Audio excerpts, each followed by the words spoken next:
Приветствую всех любителей ножей. Сегодня на обзоре у нас якутский нож из Саха-Якутия мастера Шевелев Василий. Вот он нож. Очень так можно интересно сделанный, с вкладышем деревянным внутри.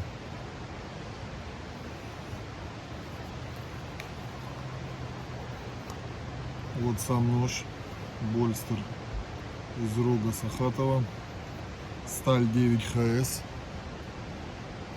Будем испытывать, как всегда, на роге нашем любимом, очень крепком, путем серьезных таких испытаний.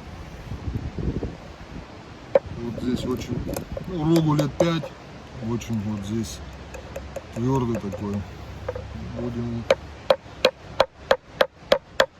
вот так испытывать.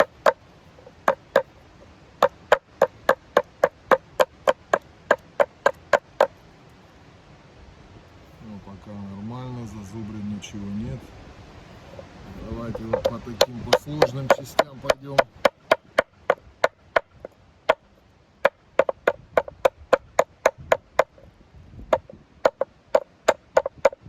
Вот такое достаточно серьезное место.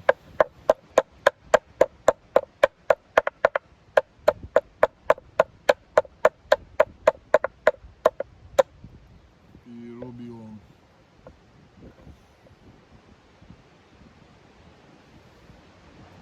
Смотрим. Не зазубрен. Не засвет, даже засвета нет малейшего. Дальше. Я специально по твердой части вот стучу. Тут-то мягкое, как поролон такой.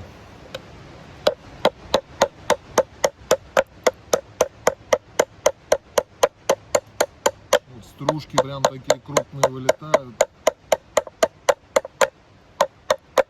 Сталь, еще раз повторю, 9ХС, кованая.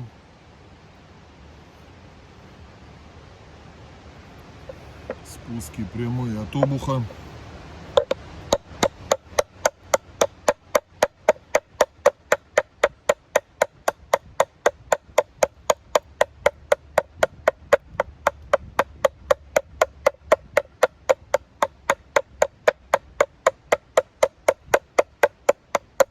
Стружки прям такие, как с дерева, слазят.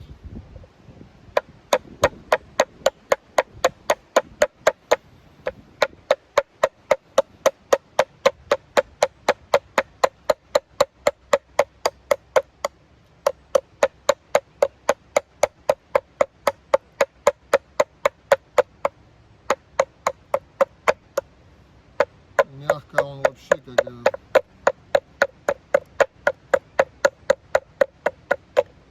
красивые такие стружечки.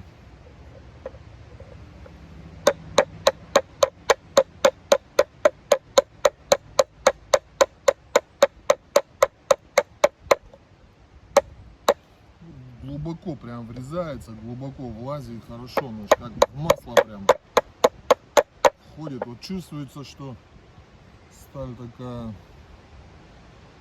как масло его разрезает. Вот, ну ни одной, ни из-за света, ни из-за зубрины.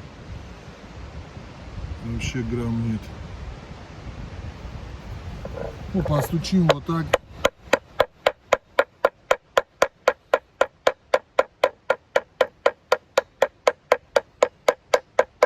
Я стучу прям, ребят, вот, ну, серьезно так, ну, не то, что там притормаживаю, а прям, ну, от души, глубоко заходит, вот.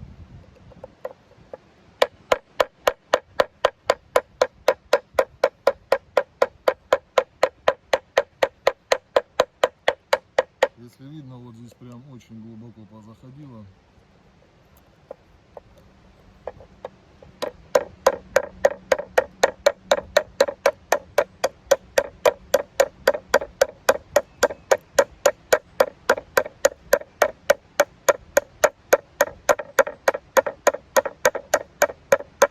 Белая прям как хорошо снимается.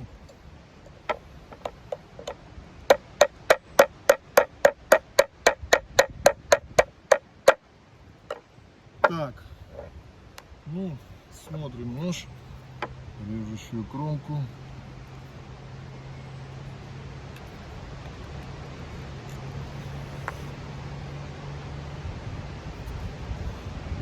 Вот, ребят, смотрите, если видно, камера улавливает, нету ни выкрашивания никакого, ни даже малейшего засвета. Сейчас возьмем листок бумаги.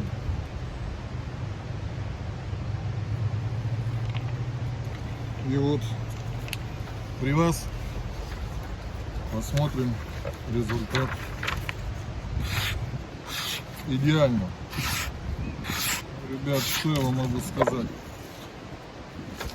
Очень хорошая сталь, 9 ХС, очень хорошее исполнение Василием Шевелевым, очень хорошо видно, сделал термичку, отпуски, все как положено, потому что с этой сталью там проблема ковать, она куется достаточно, ну так, нормально, а вот термичка, отпуски, все очень сложно, поэтому там главное дотермичить, не дотермичить, то есть попасть. Она будет или мягкая, заваливаться, или если сухая, крошиться. Но вот здесь видно, что человек сделал золотую середину, молодец, очень хорошо, качественно.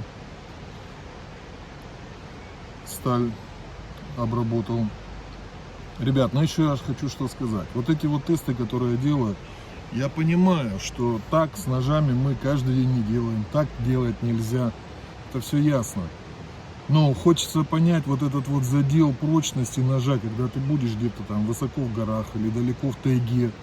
И там случай, там с тобой инструментального ящика может не оказаться. И далеко село, куда сбегать за топором. Допустим, очень море таких вот примеров. Я сейчас не буду их приводить, вы сами знаете, что не всегда топор оказывается с собой. Тем более вообще все инструменты. И ты где-то очень далеко, кто вот далеко ходит, он поймет, о чем я говорю, что бывает вся надежда на этот нож. И вот хочется понять, на что он способен. Поэтому, ребят, я провожу эти тесты, как бы понять. Ну, вот, некоторые ножи вы там видели в моих видео, там полтеста не выдерживали. А выдерживают же, вот реально, есть же, которые выдерживают, поэтому есть о чем говорить. Если бы они не выдерживали все, ну это понятно, тогда и бросить эту затею. А вот выдерживают же, значит и понятно, что, допустим, с таким ножом уже можно куда-то далеко зайти, в горы или в лес. Он на многое будет способен. Как вот Масленников, тоже Владимир рассказывал, как они раз попали на снегоходах, и там надо было перерубить тросик, что-то им, они ножом вот рубили этот тросик, потому что ничего не оказалось под рукой, иначе бы замерзли там они в лесу. То есть вот таких случаев у них много, я не буду сейчас поэтому же говорю приводить. Ну, я думаю, таким ножом можно и тросик на снегоходе, наверное, перерубить будет. Всем всего доброго, до новых встреч, до свидания.